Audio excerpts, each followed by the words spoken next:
Welcome to Divas Live. We are here in Hempstead. Divas, divinely inspired, victoriously anointed sisters. Join us as we embark on a journey to explore our neighborhoods, embrace our culture, empower our people, and elevate our consciousness. Here on Divas Live, you will get to know politicians, church leaders, organizations and associations in our midst, minority business owners, and unsung heroes in our community. I implore you to tune in on Tuesday and Thursday nights at 10 p.m. Cablevision Channel 115. Follow us on Facebook at Divas Live TV.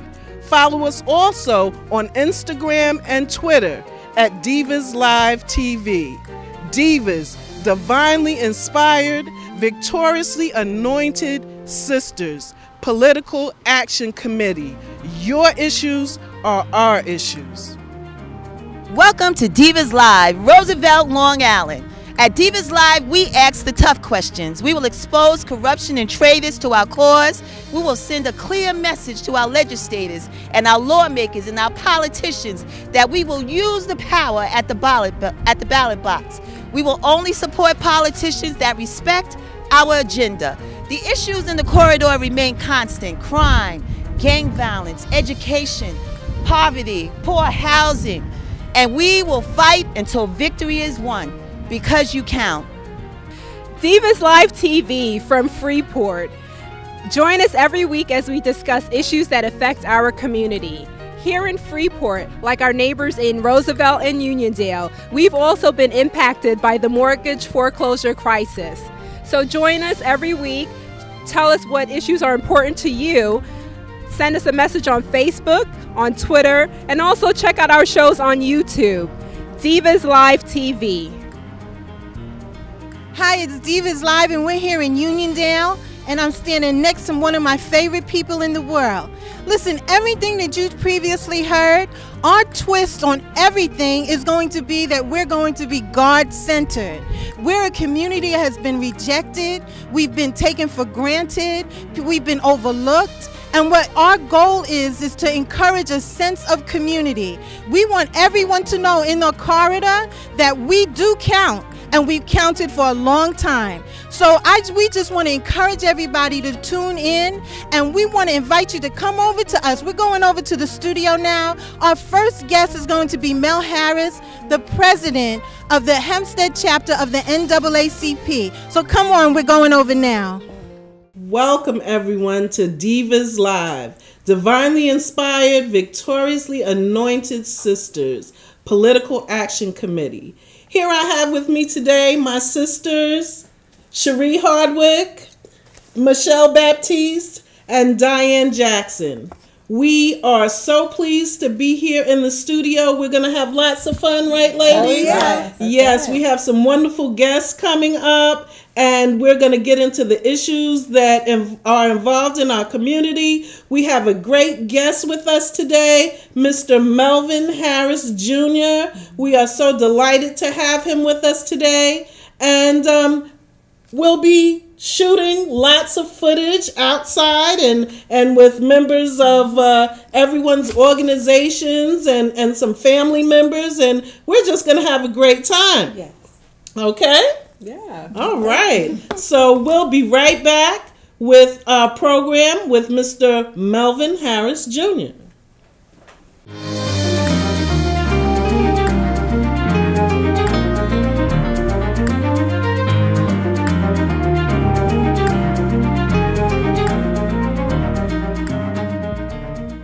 As I said, we have the always dapper Mr. Melvin Harris Jr. with us from the NAACP. He is the president of the Hempstead branch, and we know that the NAACP has always been significant in our community, nationally as well as locally, and we want a little background about Mr. Harris. So he's going to give us a little synopsis about himself. Ladies, thank you for having me on your show today. You're welcome. I'm glad to be here on your premiere show. I believe this is going to be a smash hit in Nassau County. Thank you so much. And you'll be syndicated before you can count to 10. Thank you. But let me just give you a little background about me. I was born in Queens Village, New York. Grew up there.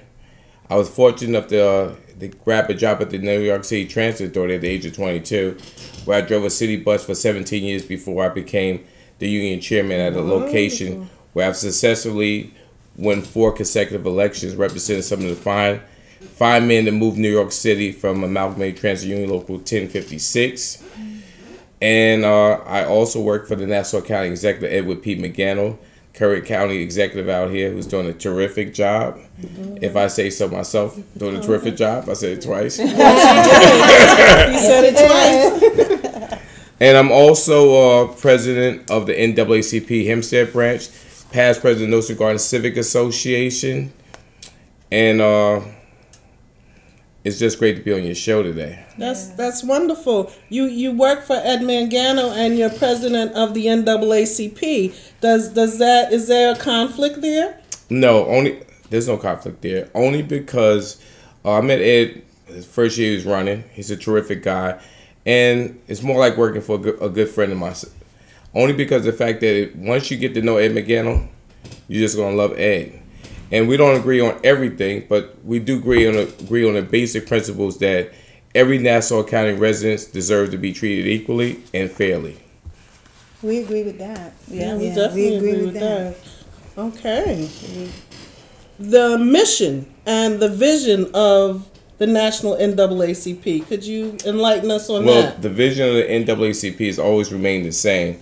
It is to root out and eradicate racial disparity throughout and be an advocacy for those people who haven't. Like I said, this year we look back and we think about 50 years later after the March on Washington, D.C., which I was down there and it was really nice. Yeah. We were there also. Yeah, it was a great time. What a historic moment.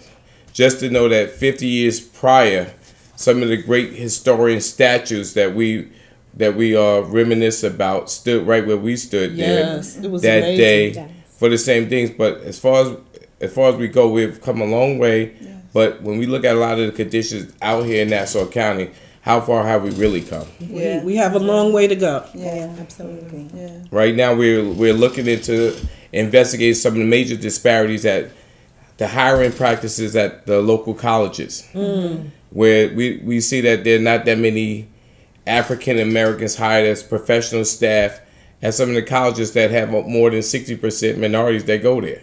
Exactly. And this is a disparity that I can't sleep with at night. And we're going to go up there very shortly to close the books on historical hiring practices that don't favor hiring everyone equally. So stay tuned for that.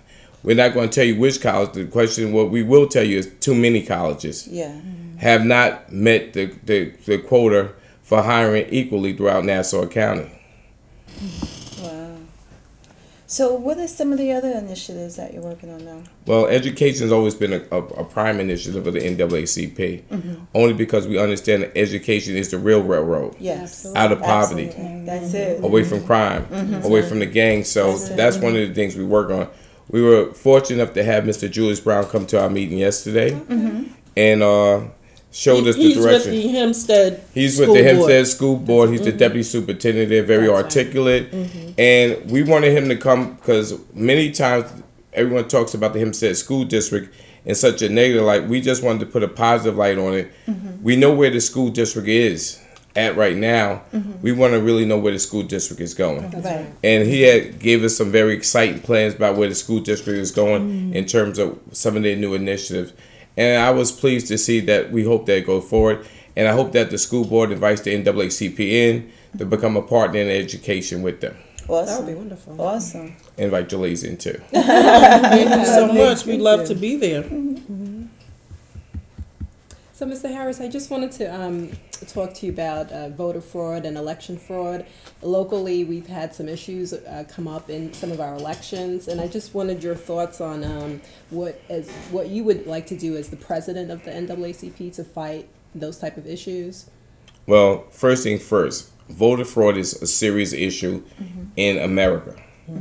As we see right now that all around America they're changing some of the voting laws, and to add fraud to it puts minority communities at such a disadvantage. I would like to see that the Department of Justice would send some of their people down here in areas that are prone to have voter fraud, and let's eradicate it. Those that engage in them, let us arrest them, only because we can't afford to have democracy tampered with. Yeah, absolutely, absolutely. What are some of the initiatives that the NAACP is doing on a national scale? Because we understand that it's not just a local problem; that it's a national problem. Well, the NAACP, many of us are poll watchers. Oh, great. And we like to get the vote out, but we like to also stay vigilant at polls and watch what goes on there. Like I said, we're not detectives or police, but we have a right to be poll watchers and watch what goes on systematically throughout the country at polling sites. Like I said, we were on the ground for every election there has been. So we continue to do what we do, advocacy for civil rights. Yes. And voters' right is civil rights. So that's what even though recently we had the Supreme Court struck down part of the voter right bill, and the part they took out of it is like giving me a car but taking the keys away from it, because it took a lot of the power away from the Department of Justice. And like I said, even though it's not directly here, but I still say that politics is local. Yes, most of the laws that we see around the United States that are impacting minority communities come from a very local level. Yes. So people have to get out of their houses. If you have to carry someone to the polls, it's important to get to the polls and vote. We cannot afford to come 50 years later and give up the right that so many of us died for, bled for. Right. Minorities have an obligation to get out. We have an obligation to get out and vote. Yeah, surely honoring someone is more than just talking about it or staying home from work on a national holiday.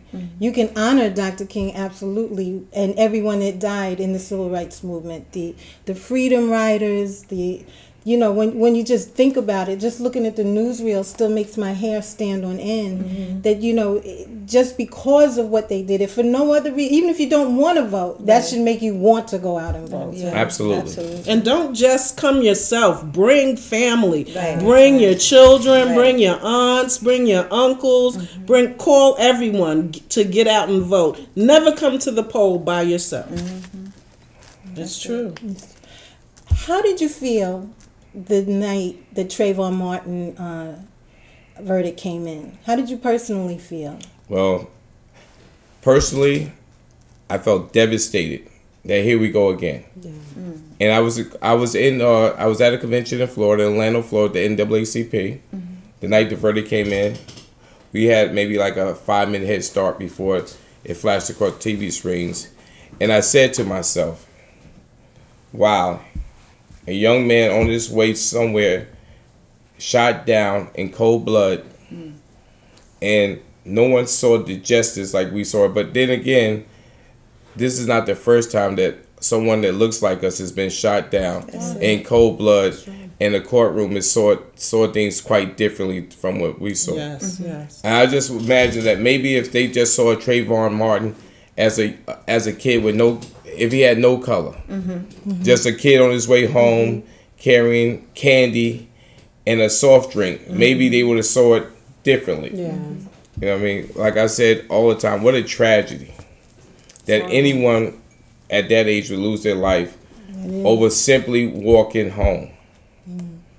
How did you feel, Theresa, that night? I was totally devastated, and I actually thought about the men that are being killed in Hempstead on a weekly, a daily, a monthly basis. I think it's such a travesty of justice. What do you think about the crime rate in the corridor in Nassau County in regard to minority communities? Well, a lot of people probably don't know what the corridor is. Okay, would you explain that to them? The corridor is affectionately known as Hempstead, Roosevelt, Uniondale, and it's a crime when young black men get killed anywhere, whether you're in the corridor or whether you're in Queens Village, Elmont, Cambridge Heights, Lakeview. What a loss! But the truth is, do we have enough programs for our young people in our community? Right. Have the community failed our young people? Yeah. Where's the nearest youth center near you? Right. It's important. That's why it's so important that we do maintain youth activities in our county, and that we have parent involvement in our neighborhood. Because a lot of times we say, oh, look at these kids, but the truth is, have we done our very best for our own children? Exactly. We always want someone else to do more for us. We have a saying at the Amalgamated Transit, you local 1056, never ask someone to do more for you than you're willing to do for yourself. That's right. I agree. That's right. And it's said that Nassau County is one of the most racist counties in the nation. And I see that in healthcare disparities. What do you feel about healthcare disparities in our area? Healthcare disparities around the world seem to lean toward that. When we talk about, I just was speaking at a breast cancer function Sunday, and I said that every 3 minutes a woman is diagnosed with breast cancer, and every 13 minutes she loses that fight. But a decade has shown that they've made so many different advances in breast cancer, but it has not shown the same for minority women. So the healthcare disparities speak for themselves in our community. We have to get more prevention out there, more early self-diagnosis going on in our community. But like I said, but a lot of this stuff that we play a major role in ourselves. Bringing your father get his prostate checked, your brothers. Love someone enough to make them go check for themselves. That's right. And keep the appointments once they're made, because I know that's a complaint that we cancel a lot of appointments and we don't keep them, so they feel like we're not getting the care that we need because we're not showing up. So that's important that once we make those appointments that we keep them. And no one knows better than me. I lost my youngest brother, Bruce Harris, at the age of 34 to colon cancer. And at 34, you don't really get checked for. By the time he got diagnosed with it, he was already stage 4. He only survived 11 months after his diagnosis. So there are a lot of diagnoses of cancer in our area for some reason. I don't know whether it's the water or the electric lines or what, but we have a high incidence of cancer in our area. Wow. Oh, I didn't know that. Yeah. I didn't know that. Nassau County has some of the highest rates of breast cancer Yes, and I've heard prostate that. cancer. And they think it might be the water. I think there was an article in Newsday today talking about the water. I brought my own. Well, we definitely have to support breast cancer. You said Breast cancer awareness. Right. Okay. And where was that? This was at Maranatha. It was at Reverend Mixon New Life Center in Queens Village. Oh, okay. Miss Sabrina Johnson, she did that. She's a breast cancer survivor herself, and even though she's in the fight for her own life, she thought enough of the people coming behind her that fight for their tomorrows too. Yeah. I think October is Breast Cancer Awareness Month. I believe it's October. That's right. And everybody should go out there, get their mammograms, make sure you get checked. Check your prostate, young brothers. Yes. Start early.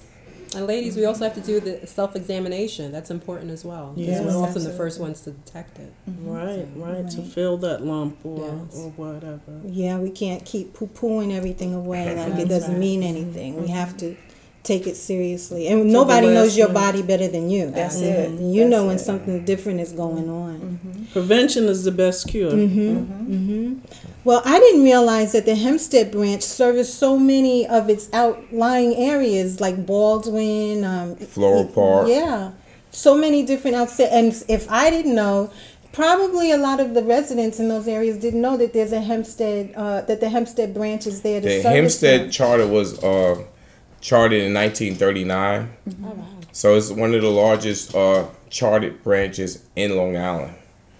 So what areas do you service? We service Uniondale, Hempstead, Floral Park, South, and we service West Hempstead and Uniondale. Did I say Uniondale? Yeah. I'm from Uniondale, so I might say it twice. And Uniondale. You like Uniondale. And even though they have a great branch out here in Freeport, Roosevelt, Mr. Doug Mayers, and excellent president of the NAACP. we're one big family. Sure. And we're counting on new membership because we are a family that needs to grow because our issues don't go away. So we have to stay in the fight. Yes. But what are the costs of your membership? And $30 for a regular membership, but a Silver Life membership is $75. Paid every year till you get to $750. And we meet at Kennedy Park at 7 o'clock the fourth Monday every month. But if there's an issue, we're right there. We meet where we have to meet. Can they contact you, or do you have an email address? I do have an email address. Our email address is naacp@yahoo.com. That's the website, and the email address is naacp@yahoo.com. Okay. All right. Okay. And would you have any last words for our viewing audience? I would take every election like it was our last election. That's right. Never take anything for granted, because what we do understand is that most of the laws that impact our lives on a daily basis are at the local level. Yes. Stop begging people for the stuff that you pay taxes for, and start demanding it. We need to demand equal everything in our community, because there is no such thing as a minority discount when it comes down to tax dollars in our neighborhood.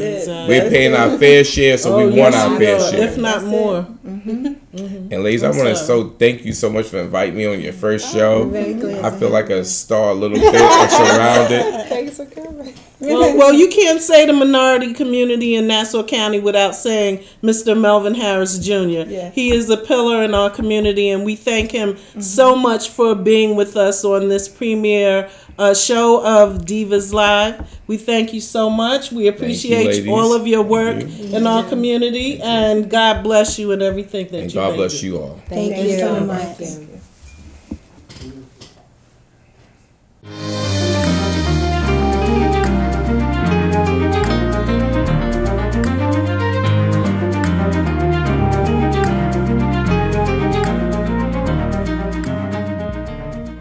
Welcome back.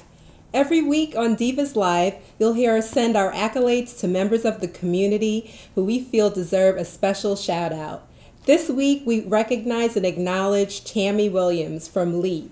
LEAP is leading, empowering, advocating for progressive change in our community.